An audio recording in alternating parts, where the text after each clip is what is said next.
Sa ngalan ng Ama at ng Anak at ng Espiritu Santo. Amen. Sumainyo ang Panginoon. At sumainyo rin. Magandang umaga po sa inyong lahat. Magandang umaga po, Padre. Welcome po sa Pambansang Dambana at Parokya ni Santo Padre Pio. Sa ating pagdulog sa banal na Eukaristiyang ito, tayo po ngayon ay nasa Miyerkules sa ika-5 linggo sa karaniwang panahon. At patuloy tayong pinapaalalahanan ng ating Panginoong Yesus na maging totoo sa lahat ng ating nararamdaman, maging totoo sa ating pananampalataya na kung ano ang nilalaman ng ating mga puso siyang makikita sa ating mga gawa. Nawa, patuloy nating hilingin ang paggabay ng poong may kapal upang ang bawat isa sa atin ay maging totoo sa ating isip, sa salita at sa gawa. Kaya aminin po muna natin ang ating mga kasalanan upang tayo maging marapat gumanap sa banal na pagdiriwang. Inaamin ko sa makapangyarihang Diyos at sa inyong mga kapatid na lubha akong nagkasala sa isip, sa salita at sa gawa at sa aking pagkukulang. Kaya isinasamo ko sa mahal na Birheng Maria, sa lahat ng mga anghel at mga banal, at sa inyong mga kapatid na ako'y panalangin sa Panginoong ating Diyos. Kawaan tayo ng makapangyarihang Diyos, patawarin tayo sa ating mga kasalanan, at patnubayan tayo sa buhay na walang hanggan. Amen.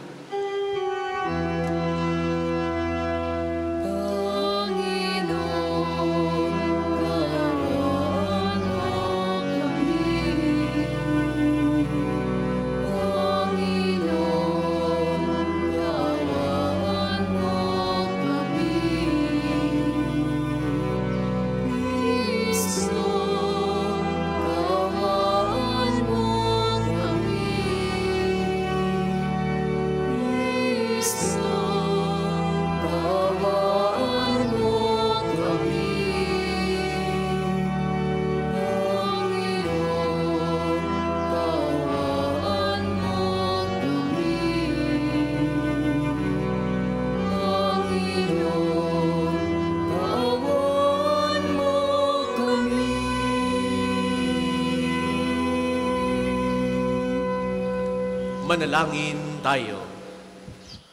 Ama naming makapangyarihan, lagi mong lingapin at patnubayan kaming mga kabilang sa iyong angkan. Sa tanging pag-asa naming ikaw ang nagbibigay, kami tangkilikin mo at laging subaybayan. Sa pamamagitan ni Jesucristo, kasama ng Espiritu Santo, magpasawalang hanggan. Amen.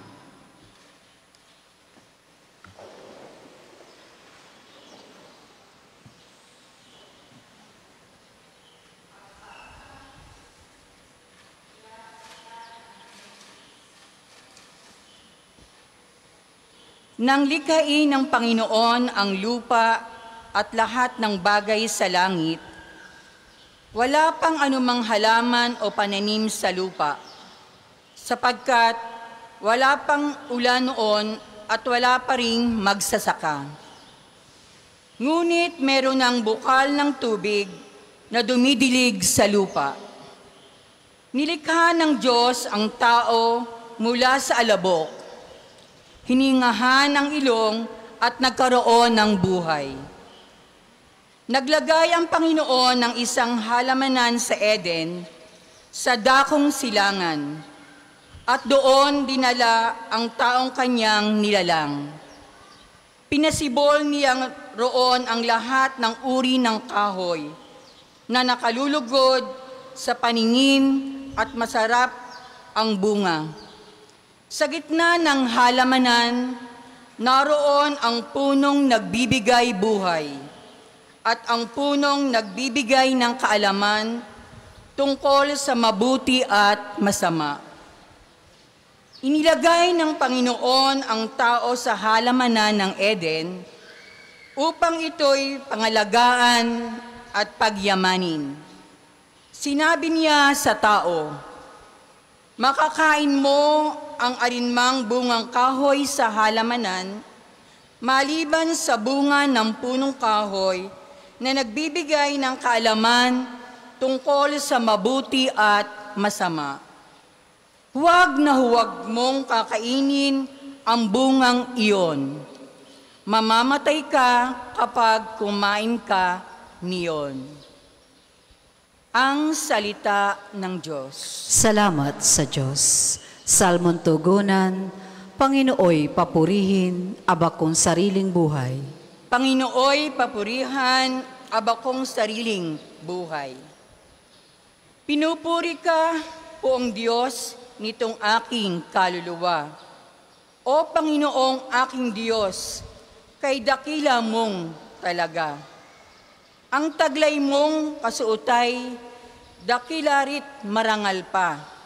Nababatbat ka, Poong Diyos, ng liwanag na maganda. Panginooy papurihan, abakong sariling buhay. Lahat sila'y umaasa, sa iyo ay nag-aabang. Umaasa sa pagkain na kanilang kailangan. Ang anumang kaloob mo ay kanilang tinatanggap. Mayroon silang kasiyahan, pagkat bukas ang iyong palad.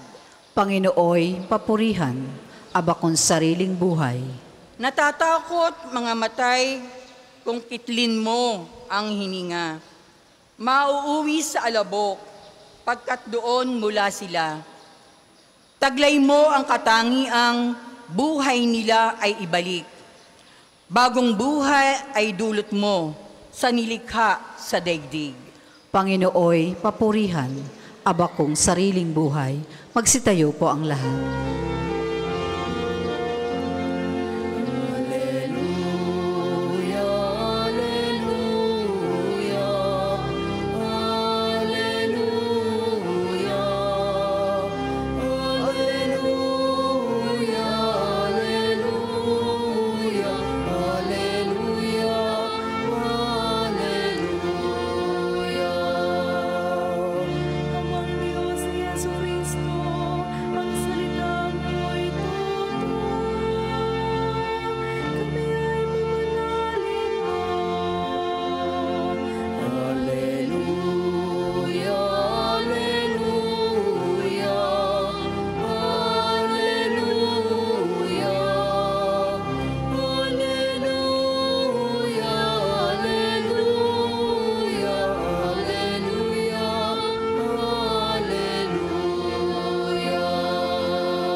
Sumainyo ang Panginoon. At sumainyo rin. Ang mabuting balita ng Panginoon ayon kay San Marcos. Papuri sa iyo, Panginoon.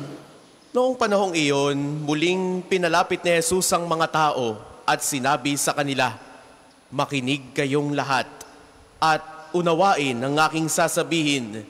Hindi ang pumapasok sa bibig ng tao ang nakapagpaparumi sa kanya sa mata ng Diyos, kundi ang nagmumula sa Kanya. Ang may pandinig ay makinig." Iniwan ni Jesus ang mga tao at nang makapasok na sa bahay, siya'y tinanong ng kanyang mga alagad tungkol sa talinhaga, "Kayo man ba'y wala ring pangunawa?" Tugon ni Jesus, "Hindi ba ninyo alam na hindi nakapagpaparumi sa tao ang kinakain niya? Sapagkat hindi naman pumapasok iyon sa kanyang puso, kundi sa tiyan, at pagkatapos ay idinudumi." Sa pagsasabi nito'y para nang ipinahayag ni Jesus na maaaring kainin ang lahat ng pagkain.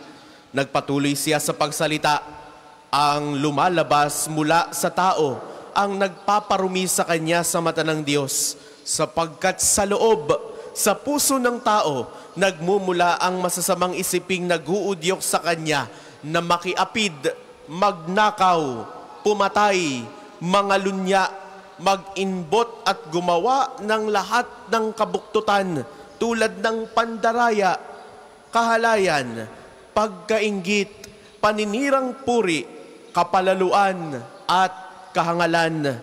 Ang lahat ng ito'y nanggagaling sa puso ng tao at siyang nagpaparumi sa kanya. Ang mabuting balita ng Panginoon. Pinupuri ka namin, Panginoong Hesukristo. Sa inyo pong lahat na naririto at nakikibahagi sa ating banal na pagdiriwang, sa mga sumasama po sa atin sa pamamagitan ng ating Facebook Live, sa inyo pong lahat na naririto, naparito, dahil sa inyong pagmamahal, pamimintuho at paghiling ng kagalingan sa pamamagitan ni Santo Padre Pio. Muli po ay magandang umaga sa inyong lahat. Action speaks louder than words. Marami sa atin ang pinangahawakan ng mga katagang ito at naniniwala tayo rito that action speaks louder than words. Tayo bilang tao, natural sa atin ang manghusga ng iba, no? Na unang tingin mo pa lamang sa taong ito, mabait ito. O itong taong ito, suplado ika ere, hindi man lang nangiti. O kaya itong taong ito, para bagang hindi gagawa ng mabuti. Ganito tayo bilang tao. We tend to recognize somebody or we tend to judge another based on their actions or based on our first impression. Mga minamahal kong kapatid, ito yung konteksto ng mga pagbasa natin para sa araw na ito. Sa ating ebanghelyo ngayon, tinuruan tayo ni Jesus tungkol sa tunay na kalinisan. Ang sabi ni Jesus, walang anumang pumapasok sa tao mula sa labas ang nakapagpaparumi sa kanya, kundi yung lumalabas mula sa tao, iyon ang nakapagpaparumi sa kanya. And therefore, action speaks louder than words. Kung ang nilalaman ng puso mo'y galit, natural. Ang iyong magiging aksyon ay padabog, laging pagalit, laging parang mang-aaway, laging parang hindi ka gagawa ng mabuti. Kung ang nilalaman ng puso mo ay pagmamahal, kababaan ng loob, respeto, natural. Lahat ng kasunod ng magiging iyong aksyon ay malumanay, kabaitan, pagpupuri sa Diyos, pagmamalasakit sa kapwa. Kaya, madalas, iniisip natin na ang pagiging malinis sa paningin ng Diyos ay tungkol sa panlabas lamang nating kilos. Ito yung tradisyonal, no, na pagtingin natin bilang tao. Yung mga ritual na ating isinasagawa o yung panlabas na pagsunod sa batas. Ngunit, ipinapaalala sa atin ng ating Panginoong Hesus na mas mahalaga ang kalinisan ng ating mga puso. Hindi ang kinakain natin o yung panlabas na ginagawa natin ang nakapagpaparumi sa atin, kundi ang masasamang bagay na nanggagaling mula sa ating puso, tulad ng inggit, tulad ng galit, tulad ng kasakiman, tulad ng kayabangan at tulad ng masasamang pagnanasa. Sa unang pagbasang napakinggan po natin kanina, mula sa aklat ng Henesis, nakita natin kung paanong nilikha ng Diyos ang tao at inilagay siya sa hardin ng Eden upang alagaan ito. Binigyan siya ng Diyos ng kalayaan, ngunit may paalala, huwag kumain ng bunga ng puno ng pagkakakilala ng mabuti at masama. The tree of knowledge of good and evil, no? Alam natin yan, pamilyar ang kwentong ito. Ito ang tagubili ng Diyos. Kumain ka na ng kahit ano, wag lamang yung bunga na nanggagaling sa punong ito. Makikita natin na dito, napakahalaga ng pagsunod sa Diyos. May bilin Kaya harinawa yung tao na nilikha ng Diyos, sumunod sa kalooban ng Diyos. Ito ay hindi lamang, kaya nga ang paalala ni Jesus sa atin ngayon ay hindi lamang tungkol sa panlabas na gawain, kundi sa pagsunod mula sa pusong may tiwala sa Diyos. Kaya nga ngayong araw na ito, iniimbitahan tayo ng Panginoon na suriin ang ating mga sarili. Ano bang nilalaman ng ating mga puso? Malinis ba ito sa mata ng Diyos? Pinupuno ba natin ito ng pagmamahal? Pinupuno ba natin ito ng kababaang loob? Pinupuno ba natin ito ng pagpapatawad? O hinahayaan nating ang mangibabaw ay galit, inggit, kasakiman? Mga kapatid, tandaan natin na ang tunay na kabanalan ay hindi lamang nakikita sa ating panlabas na pagsunod sa mga tradisyon, kundi sa tunay nating pagmamahal at katapatan sa Diyos. Ipagdasal natin na linisin niya ang ating mga puso upang maging karapat-dapat tayong maging tahanan niya. Patuloy nating panghawakan that actions speak louder than words. Labas na diyan yung mga pakitang tao, yung mga nagkukubli sa likod ng maskara o humaharap lamang sa publiko upang ipakita kung ano yung mabubuting niyang ginagawa. Mga minamahal kong kapatid, lalabas at lalabas, sisingaw at sisingaw kung anong nagkukubli sa ating mga puso, kung anong tunay na nilalaman ng ating mga dibdib. Dahil actions speak louder than words. Maaaring kahapon, nakita na natin ang ating mga kandidato para sa pagkasenador sa national government. Tingnan natin at suriin natin, ito nga bang mga taong ito nga bang mga kandidatong ito na naghahangad maglingkod sa bayan ay may talagang hangaring maglingkod? Ano kayang nilalaman ng kanilang mga puso? Makikita natin yon sa kanilang mga gawa, hindi lamang sa kanilang mga sinasabi.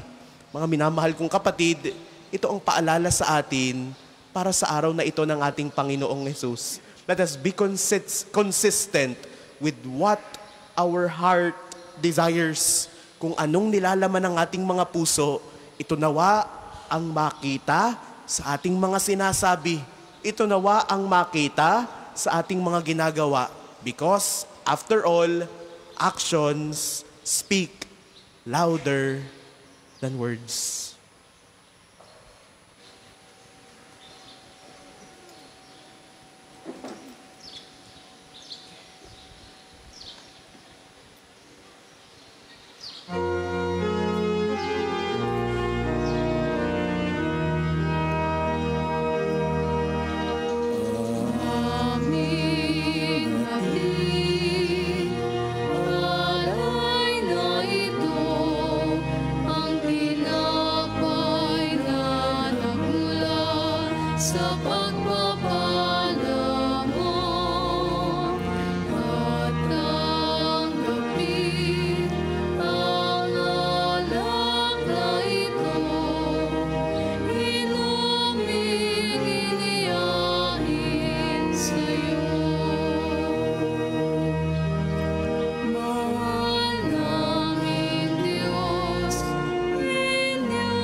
Magsitayo po ang lahat.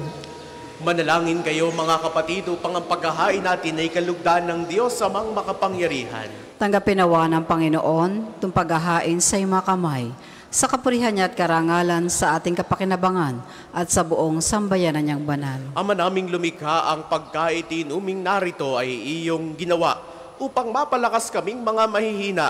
Ipagkaloob mong ito ay aming mapagsaluhan bilang pakikinabang sa buhay mong pang magpakailanman. Sa pamamagitan ni Hesu Kristo, kasama ng Espiritu Santo, magpasawalang hanggan. Amen. Sumainyo ang Panginoon. At sumainyo rin. Itaas sa Diyos ang inyong puso at diwa. Tinaas na namin sa Panginoon. Pasalamatan natin ang Panginoong ating Diyos. Marapat na siya ay pasalamatan. Ama naming makapangyarihan, tunay ngang marapat na ikaw ay aming pasalamatan sa pamamagitan ni Hesu Kristo na aming Panginoon. Utang na loob ang nagbubunsod upang gunitain ang kamatayan niya para kami buhayin.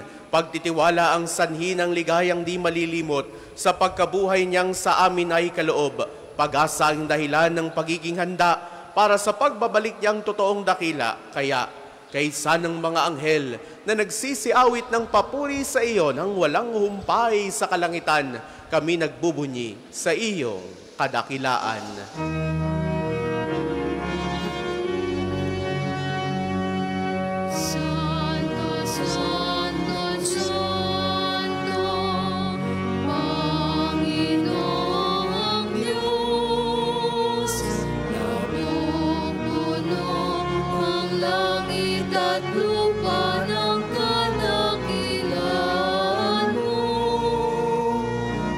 Hosanna, Hosanna.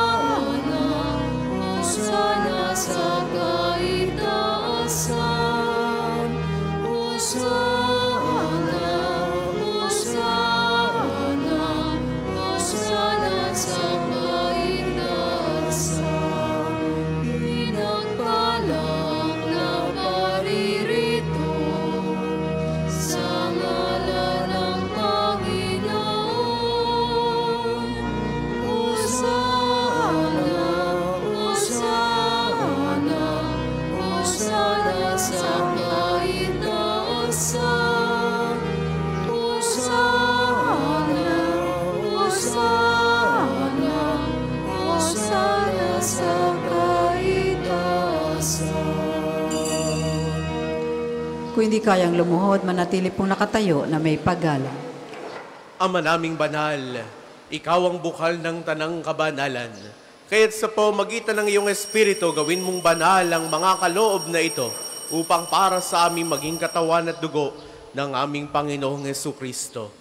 Bago niya pinagtiis ang kusang loob na maging handog, hinawakan niya ang tinapay, pinasalamatan kaniya, pinagati-hati niya iyon, iniabot sa kanyang mga alagad at sinabi, "Tanggapin ninyong lahat ito at kanin. Ito ang aking katawan na ihahandog para sa inyo."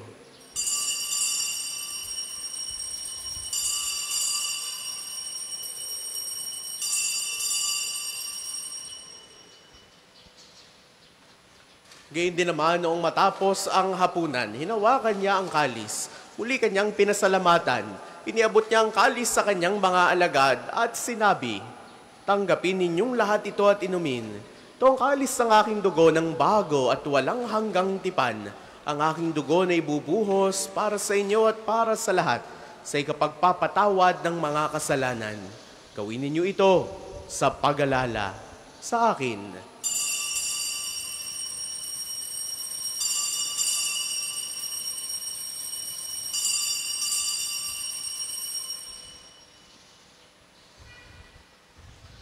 Ipagbunyi natin ang misteryo ng pananampalataya. Si Kristo'y namatay, si Kristo'y nabuhay, si Kristo'y babalik sa wakas ng panahon. Ama, ginagawa namin ngayon ang pag-alala sa pagkamatay at muling pagkabuhay ng iyong anak. Kaya tiniaalay namin sa iyo ang tinapay na nagbibigay buhay at ang kalis na nagkakaloob ng kaligtasan.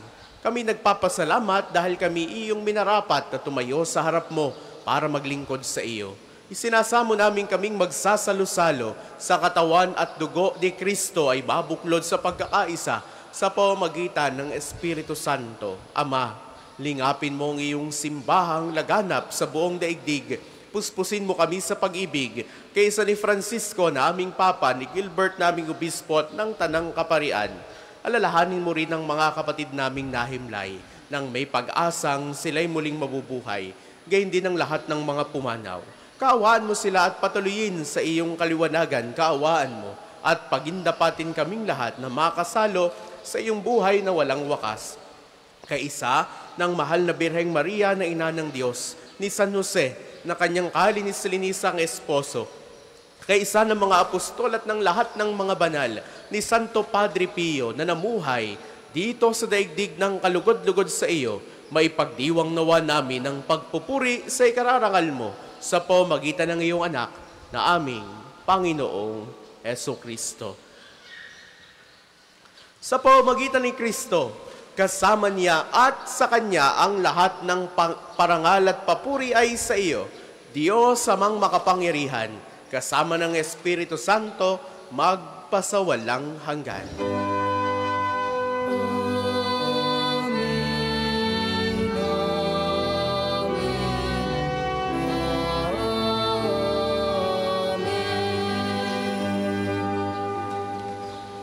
Sa tagubilin ng mga nakagagaling na utos sa turo ni Jesus sa Panginoon natin at Diyos, ipahayag natin ng lakas loob.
Hinihiling namin kami adya sa lahat ng masama, pagkalooban ng kapayapaan, araw-araw, iligtas sa kasalanan at ilayo sa lahat ng kapahamakan, samantalang aming pinananabikan ang dakilang araw ng pagpapahayag ng tagapagligtas naming si Hesu Kristo. Sapagkat sa'yo nagmumula ang kaharian at kapangyarihan at ang kalwalhatian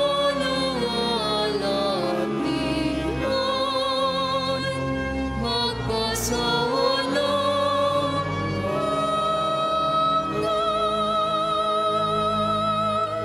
Panginoong Jesucristo, sinabi mo sa iyong mga apostol, kapayapaan ang iniiwan ko sa inyo, ang aking kapayapaan ang ibinibigay ko sa inyo. Tunghayan mo ang aming pananampalataya at huwag ang aming mga pagkakasala. Pagkalooban mo kami ng kapayapaan at pagkakaisa ayon sa iyong kalooban.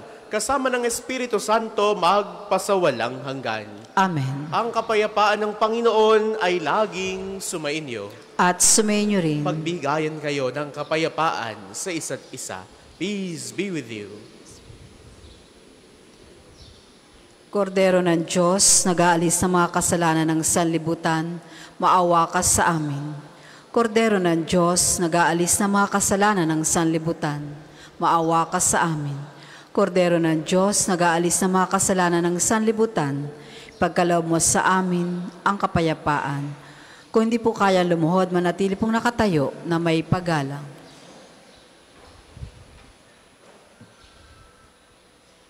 Ito ang kordero ng Diyos.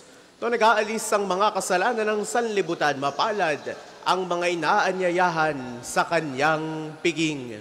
Panginoon, hindi ako karapat-dapat na magpatuloy sa iyo, ngunit sa isang salita mo lamang ay gagaling na ako.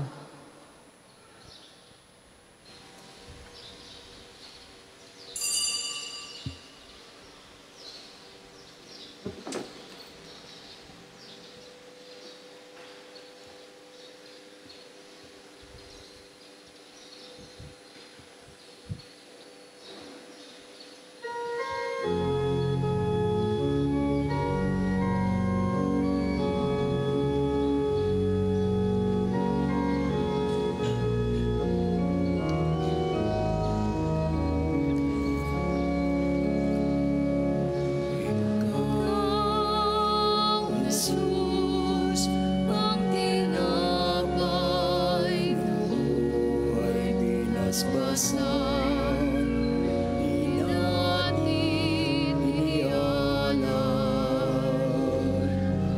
Buhay na ganap ang sa aming kaloob at pagsasalong walang hanggan.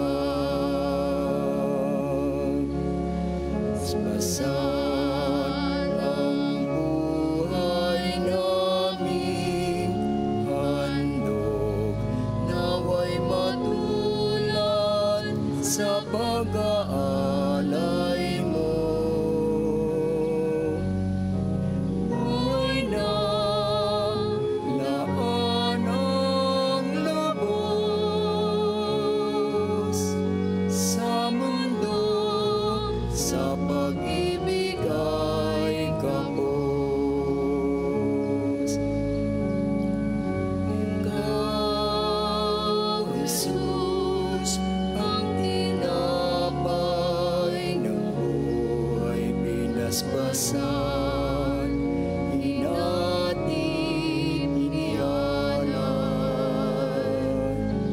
Buhay na ganap ang sa aming kaloob at pagsasalong walang hanggan. Marapatin sa kapwa maging tinapay, kagalakan sa nalulumbay, katarungan sa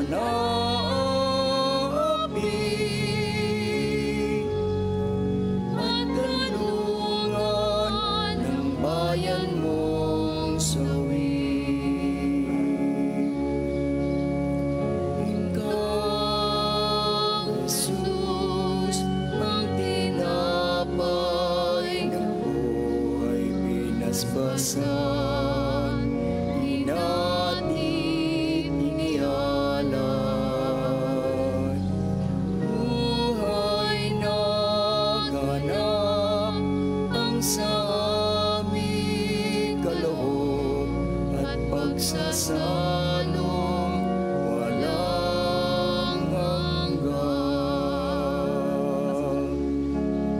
Sa sanang buhay namin handog, naway matulad sa pag-aalay mo. Buhay na tanan ng lubos sa mundo, sa pag-ibig ay kapos.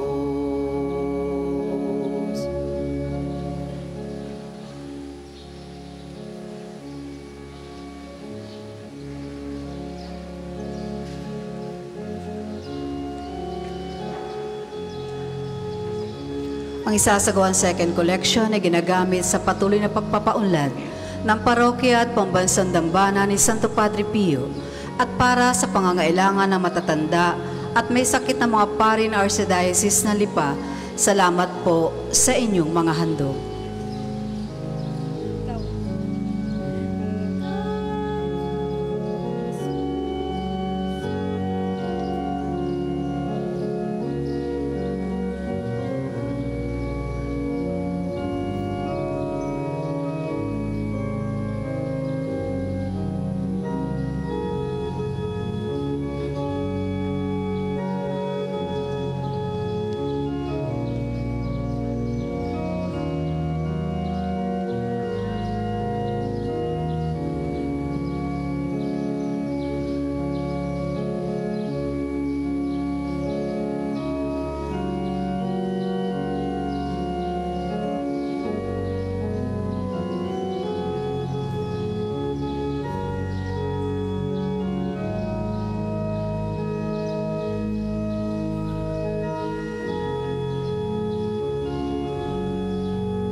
Tayo po ay magsitayo. Manalangin tayo. Ama naming mapagmahal, sa pagkait inuming pagkakaisa ang ibinibigay, kami niloob mong makapakinabang kaisa ni Kristo kami naway makapamuhay, upang makapamunga ng may kagalakan para sa kapakanan ng aming kapwa-tao sa sanlibutan. Sa pamamagitan niya, kasama ng Espiritu Santo, magpasawalang hanggan. Amen. Sama-sama po natin dasalin ang mga sumusunod na panalangin. Panalangin ng pagtitiwala kay Santo Padre Pio. Padre Pio, taga Petrolcina, monghing banal, pintakasing santo ng milenyong kasalukuyan, gabay namin sa pagtahak sa landasing makalangit, takbuhan sa pangangailangan, huwaran ng pagtitiis. Sa'yo namin inilalapit aming mga kagipitan. Sa'yo po ibinibilin kalusugan at kabuhayan.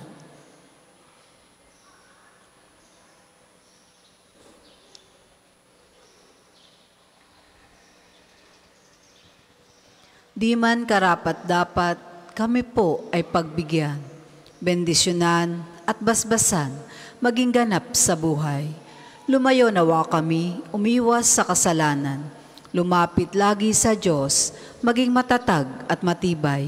Sa mabuting balita ng pagliligtas, turuan mo kami nawa. Sa tuwina ay makinig, magnilay at sumampalataya. Amin pong pakiusap itong mga kahilingan. Puso ay nagsisisi, nagtitikang taimtiman. Di na muling magkasala, sunod lagi sa Diyos Amang, kaysa ng Espiritu at ni Jesus na tagapamagitan. Amen. Panalangin para sa pagkakamit ng indulhensya plenarya ngayong taon na hubileo. Sumasampalataya ako sa Diyos Amang makapangyarihan sa lahat, na may gawa ng langit at lupa. Sumasampalataya ako kay Jesucristo, iisang anak ng Diyos, Panginoon nating lahat. Nagkatawan tao siya lalang na Espiritu Santo, pinanganak ni Santa Maria Birhen, pinagpakasakit ni Poncio Pilato, pinako sa krus, namatay, inilibing, nanaog sa kinaroroonan ng mga yumao, na may 3 araw, nabuhay namang muli, umakyat sa langit, naluklok sa kanan ng Diyos amang makapangyarihan sa lahat. Doon magmumula paririto at hukom sa nangabubuhay at nangamatay na tao. Sumasampalataya naman ako sa Diyos Espiritu Santo, sa banal na simbahang katolika, sa kasamahan ng mga banal, sa kapatawaran ng mga kasalanan, sa pagkabuhay namang muli na nangamatay na tao, at sa buhay na walang hanggan. Amen. Ama namin, sumasalangit ka, sambahin ang ngalan mo, mapasa amin ang kaharian mo, sundin ang loob mo dito sa lupa para nang sa langit. Bigyan mo kami ngayon ng aming kakanin sa araw-araw, at patawarin mo kami sa aming mga sala, para nang pagpapatawad namin sa nagkakasala sa amin. At huwag mo kaming ipahintulot sa tukso, at iadya mo kami sa lahat na masama. Amen. Aba, Ginoong Maria, napupuno ka ng grasya, ang Panginoon Diyos ay sumasa iyo. Bukod kang pinagpala sa babaeng lahat, at pinagpala naman ang iyong anak na si Jesus. Santa Maria, Ina ng Diyos, ipanalangin mo kaming makasalanan, ngayon at kung kami mamamatay. Amen. Magsiupo muna po ang lahat para sa ilang patalastas. Una, sa inyong pagdalaw sa pambansang dambana, mangyaring pakaingatan ng inyong mga personal na gamit. Hangad namin ang isang matiwasay at maayos sa pagbisita sa National Shrine. Ikalawa, ngayon po ay taon Jubileo.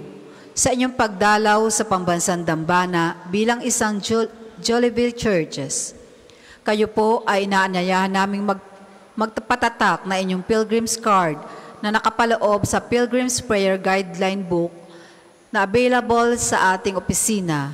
Nakapaloob din po dito ang kahalagahan ng pagdiriwang ng taon ng Jubileo, ang paliwanag tungkol sa indulhensya plenaria at mga panalangin kay Padre Pio.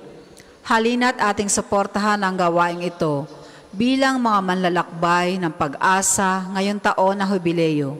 Ikatlo, nais po namin ipagbigay alam sa inyo na ang Padre Pio Healing Bundle ay available sa ating mga tindahan. Ang langis na kasama nito ay may halo ng langis na mula sa puno ng olibo na binasbasa ni Padre Pio nung siya nabubuhay pa. Naway magindaan ang ating healing bundle sa pagkakamit ng kagalingan mula sa Diyos. Ang susunod pong misa ay sa ganap na ika-12 ng tanghali. Maraming salamat po at mangyaring panatilihin natin ang kalinisan, katahimikan at diwa ng pananalangin sa loob at labas ng ating simbahan. Magsitayo pong lahat para sa pagbabasbas ng religious articles. Mga kapatid, manalangin tayo sa Diyos sa mga makapangyarihan upang tayo ay maging kawangis ni Kristo sa taimtim na pagdalangin sa tulong ng mga larawan at mga dasalan. Manalangin tayo. O Panginoong Diyos, Ikaw ang bukal ng lahat ng pagpapala at biyaya. Ibuhos po ninyo ang inyong bendisyon sa mga gamit na ito sa pananalangin, ang mga rosaryong aming daladala, mga imahen ng Diyos, imahen ng mahal na Birheng Maria, imahen ng mga santo, lalo tigit ni Santo Padre Pio, mga dasalan, langis, miracle robes at healing bundles na nagpapaalala ng iyong kabutihan, kabanalan at pagmamahal sa amin upang ang lahat na dumulog at magdasal, gamit ang mga ito ay magtamo ng iyong awa at biyaya. Loobin mong tularan nila ang kabanalan at aral ng Panginoon at ng mga santo, magpasawalang hanggan. Amen. Ama namin, sumasalangit ka, sambahin ang ngalan mo, mapasa amin ang kaharian mo, sundin ang loob mo dito sa lupa para nang sa langit. Bigyan mo kami ngayon ng aming kakanin sa araw-araw at patawarin mo kami sa aming mga sala para nang pagpapatawad namin sa nagkakasala sa amin. At huwag mo kaming ipahintulot sa tukso at iadya mo kami sa lahat ng masama. Amen. Aba, Ginoong Maria, napupuno ka ng grasya, ang Panginoon Diyos ay sumasa iyo. Bukod kang pinagpala sa babaeng lahat, at pinagpala naman ang iyong anak na si Jesus. Santa Maria, Ina ng Diyos, panalangin mo kaming makasalanan, ngayon at kung kami mamamatay. Amen. Papuri sa Ama, sa Anak at sa Espiritu Santo, kapara noong una, ngayon at magpasawalang hanggan. Amen. Ama namin, sumasalangit ka, sambahin ang ngalan mo, mapasa amin ang kaharian mo, sundin ang loob mo dito sa lupa para nang sa langit. Bigyan mo kami ngayon ng aming kakanin sa araw-araw at patawarin mo kami sa aming mga sala para nang pagpapatawad namin sa nagkakasala sa amin. At huwag mo kaming ipahintulot sa tukso at iadya mo kami sa lahat ng masama. Amen.